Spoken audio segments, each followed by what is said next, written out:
3.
Okay.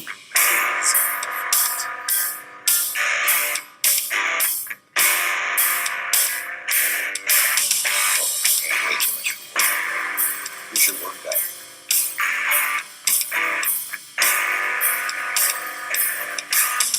Did you know that yogurt is just yogurt?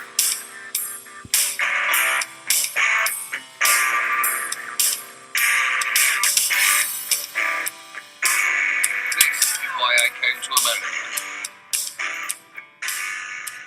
Welcome to another and now live edition of Mattyice and Chief Patrick. We're here for a little pre-draft talk. The big show is tomorrow, but we thought, hey, let's do one. We got to test this stuff out. Can't go on you don't want your first run at something to be the show. So this is like our pro day. Yeah, I mean, we have to make sure this bad mamma jam is actually going to work. I can confirm it works. Nice. So that's cool. That's good to know. That's a good start. Yeah, we're kind of holding our breath because during the whole intro, it's still like Mattyice Chief will be on soon. And then as soon as like the intro ended, boom, there we were. Yeah, I didn't want... No, works. So, peel back the curtain because this is the test run, so to speak. I may have gone to talk to my wife who just got home for a couple of seconds. So I thought, you know what, I'm going to leave that screen on so that I can walk away. And obviously, let's do this now. Let's bring it up. This will be live tomorrow for the draft, starting basically when the whole shebang starts. So we will eventually have to take bathroom breaks. So that means you may be watching, but we will take breaks. Also, so you can go to the bathroom, because I know that for us, the draft is a lot of good food. I think we're doing some wings. Patrick, I'm sure I know you have your food planned out. I'm going to try and do wings from one particular spot. Ooh, what's the spot? Called Wings Takeout here in Little Rock. Some of the best wings I've ever had. But if I can't get them there, I'm going to try to do this local spot downtown that has some amazing chicken tendies. Nice. We haven't totally decided what we're going to do yet. Wings are on the table, so that might be what we're going to do. But Patrick, let's do a little actual talk. And we're doing this late. Obviously, we went live very, very late. If you look at Patrick and I's Skype call, we've got a real janky setup today, and we'll probably Instagram it because it's kind of funny doing a lot of testing on things. So if I look down, if you guys see me look down, that's because Patrick is on my TV screen, which is on the floor right now because we had to move around a little bit. So that being said, Patrick, let's talk some quarterbacks for a couple minutes because we haven't really dove into this class a whole lot. And obviously, that's the big position of need for a lot of teams this year. It seems like more teams than normal need a quarterback. let's start, Patrick, and I'm going to let you go first. Let's start with everybody, it seems like, consensus number one. Let's start with Trevor Lawrence. What if he's not number one? Okay. What if the Jags just kept their mouth shut on purpose? And then what if they even just decide to just trade it? Like, we don't even actually want to pick here. That would be insane. What would they do? I mean, if that were to happen, they would have to, start Gardner Minshew, trade again for Blake Bortles? Like, we just saw, speaking of quarterbacks, we just saw Teddy Bridgewater get traded for a 6th-round pick to the Denver Broncos.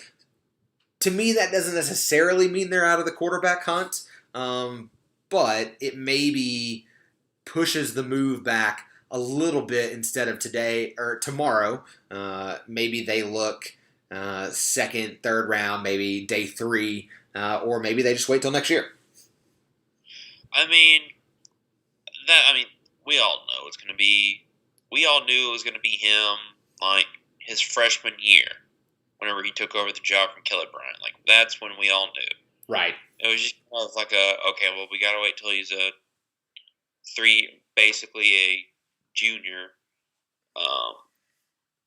That's kind of the thing. And I'm sure it was the same deal with like the Andrew Luck draft. I'm sure there's been a few others, but like, I hate to say this just because, he's going to be the first overall pick. He's about to make a ton of money. But he's kind of got the short end of the stick because no one's talking about him because it's been Trevor, no matter who was going to have the pick, whether it was the Jets for the longest time, and then now it's Jacksonville. Like, he was going to be the first overall pick no matter what. Right. And so no one, and it was like, okay, well, it starts at 2, and it took a while for us to figure out who's going to be number 2, and we kind of almost have it set in stone who number 2 is. So we really haven't had the need to talk about him because what's there to talk about? And, I was going to kind of bring it around the same sort of way. It almost seems like Trevor Lawrence, who, by almost everybody's ranking, is one of the best, if not the best quarterback to come out in the last 4 years, 4 or 5 years. I mean, you're talking, you're putting him on, a lot of people are putting him in the same sort of category as like Andrew Luck, as in this guy is as sure of a thing as a sure thing can be in the NFL. And so in a weird way, like, I almost feel like he's kind of underrated coming into this draft class. And that's an interesting thing to think about, the best quarterback being slightly overrated or underrated. That being said, Patrick, let's go to that number 2 real fast because there's a little bit of who is actually number 2. Is number 2 Zach Fields, or is number 2 or Zach Fields, Justin Fields? See, I even combined them. Is it Justin Fields, or is it Zach Wilson? I think, depending on which team's board you're looking at, you're going to see different results. Because, you might be looking at a team like Minnesota who's not going to have their choice in any of these quarterbacks. They might have Fields at 2. You might be looking at, I don't know, freaking Indy, who's definitely not picking a quarterback. And they might even have, like, Trey Lance at 2. Like, every team's board is going to be different depending on, who produced the best results in college, what the best scheme fit is, the best. So, Patrick, let's go this route with it. Let's not, because teams are teams, and who is your number 2 quarterback? It's Justin Fields. Justin Fields. What bumps him up? What bumps him to number 2 for you? For me, it comes down to one, production in a bigger conference, consistent production at a top conference, and in one of the biggest stages that you can play in college football, which is the college football playoff. He put on a show against the consensus number 1. Not saying that Lawrence had a bad game, but he looked like the better quarterback in that game. And he'd play, even whenever he got injured, Justin Fields put on a heck of a show in that game. And that's why he's going to be my consensus number 2. I'm not going to discredit anything Zach Wilson's done. He's, especially this past year, he did everything he was supposed to do against whatever team was put in front of him. He doesn't make the schedule. That's not his job. His job is just to play whatever team is on the other side of the field. I do think that we've seen him do tremendous things. I know it's against smaller schools, but still, he did tremendous things. I think any other quarterback would do just about the exact same against those schools. We just haven't seen them do as much as the other quarterbacks. Yeah, so Fields at 2 is not wrong. So, man, I kind of look at this 2 ways. Trevor Lawrence is 1 and 1A and 1B and 1C. I think when you get to 2, you're looking at a true 2A, 2B. Like, there's such a small amount of difference between these 2 guys. And I think, for me, I think Zach Wilson is much better as kind of he's much better off script. And that's nothing against Justin Fields. Look, Justin Fields played at a school where, to a large degree, he wasn't asked to go off script because of the offense they run. They don't get off script a ton. And obviously, we talk about the strength of competition with Zach Wilson, and you look at that schedule and you think, okay, well, he probably wasn't off schedule a ton because of the teams he was playing, and that's true. But when he's off schedule, I like a little bit more what he can do. So why do I think that's important? Why does that bump him up to my number 2? Well, you look at the guys who have been successful the last couple years early. And I realize Patrick Mahomes sat a year before he started, but still early in his career, he's been incredible. Why he's here before he started, but still early in his career, he's been incredible. Why he's so good outside of the pocket. He's so good when he's off script. Kyler Murray, another guy who's super good off script. And I really just think that's the way the NFL's going. And again, not that that doesn't mean Justin Fields is bad. That doesn't mean Justin Fields is going to be bad. What that means is just that I think you're talking about with at least the first 2 guys, assuming we don't see a massive fall, which we could with Justin Fields, where Justin Fields ends up with the New England Patriots or somebody farther down in the draft order. Those first 2 guys are going to go to a bad football team, for sure. And if Justin Fields goes to the 49ers, that's a little bit better of a situation. If Mac Jones goes there, that's a little bit better of a situation. But if you go to the Jets, if you go to the Jaguars, you're going to a bad football team. And so, for me, that's important because if you go to a bad football team, you need to be good at when things go wrong. And I think Zach Wilson's just a little bit better. I love what he can do down the field in terms of getting the ball deep down the field. And again, not that Justin Fields is bad at it, but just because of the offense they run at Ohio State.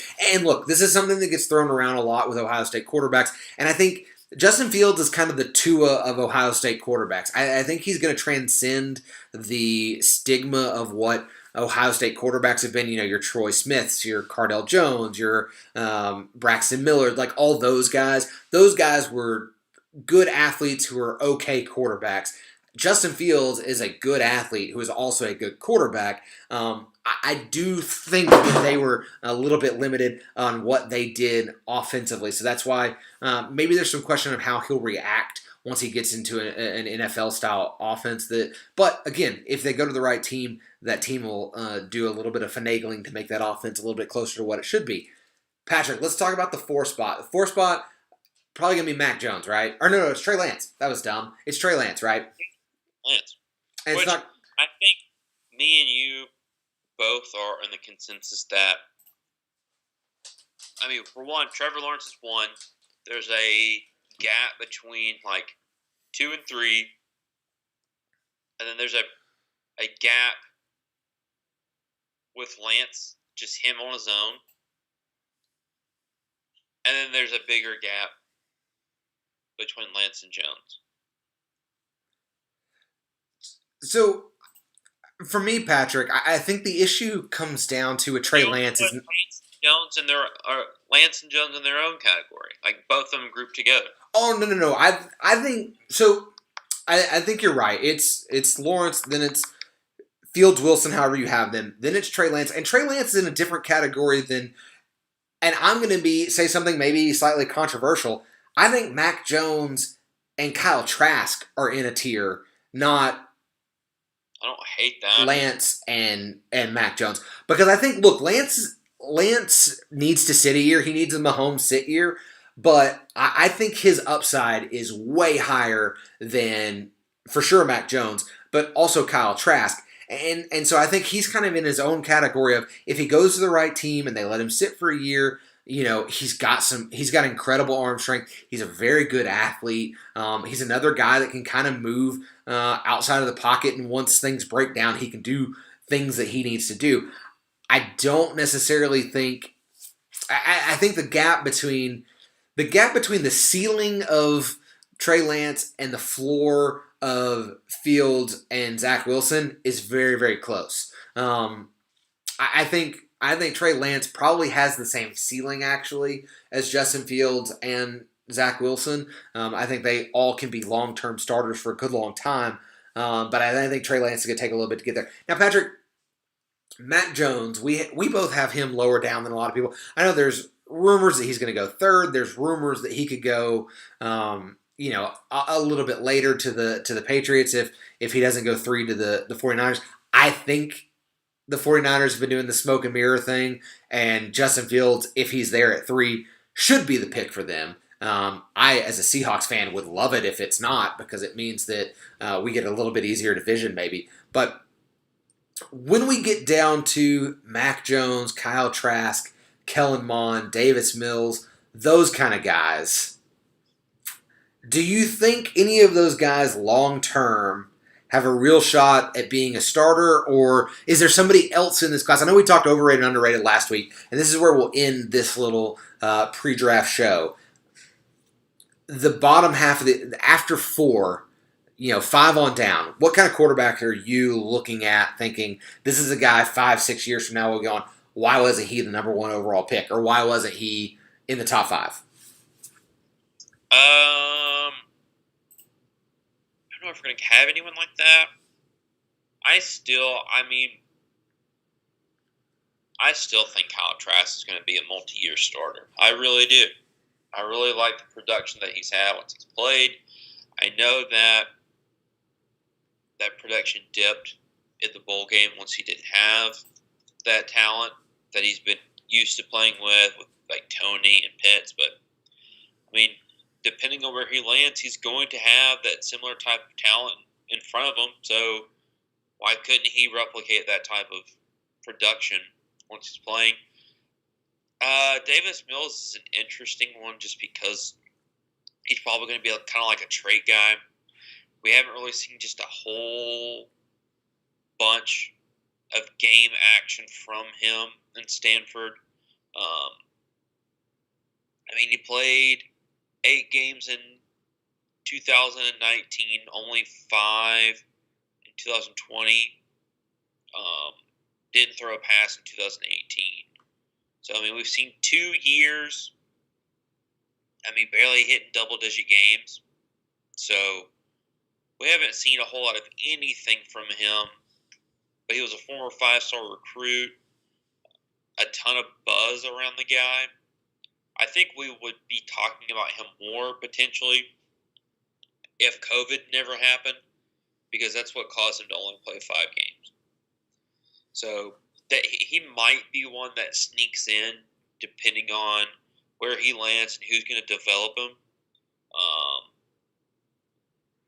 Kellen Mond, I think, is just going to be a career backup, spot starter type of guy. And then that's really it. Other than that, you're looking kind of like an Ian Book, Sam Ellinger, Jamie Newman. And then you're getting to bottom of the barrel type of guys after that. Yeah, for me, once you get down past, God, I would even Kyle Trask, because the way I would have it, I probably have Lawrence Wilson Fields, Lance. I think I have Kyle Trask above Mac Jones. And I know that sounds super controversial to people who have been following this draft just because. But look, man, we talked about it last week with the overrated, underrated. Kyle Trask just nosedived after like one bad game where I think he was a little bit banged up. They were banged up on the offense around him, and it was like all of a sudden he went from Heisman to this guy shouldn't get drafted. And man, you look at it and you go, the tools are there. Like I know some people I've seen people question his arm strength, say he has a noodle arm. Go back and watch him throw a deep. There are a couple of deep balls to Kadarius Toney, a couple deep balls to some other guys on that roster that you look at and you go, okay, this guy's got plenty of arm talent, so that's not the issue.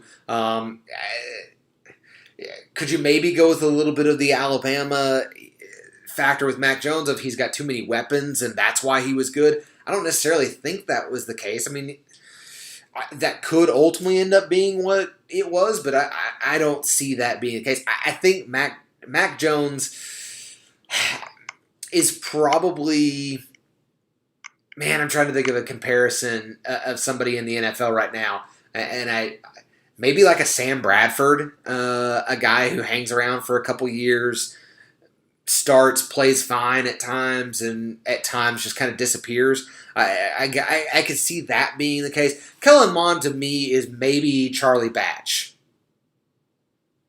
Like maybe he plays when somebody gets injured. Maybe he plays, for an extended amount for a big injury. But he was far too inconsistent at A&M to really think that he's going to all of a sudden find consistency and when he gets to a higher level. I just don't think that's going to happen.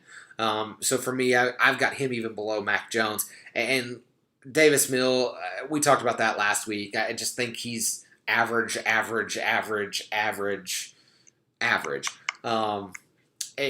you're right, past that, I mean, you're looking at a bunch.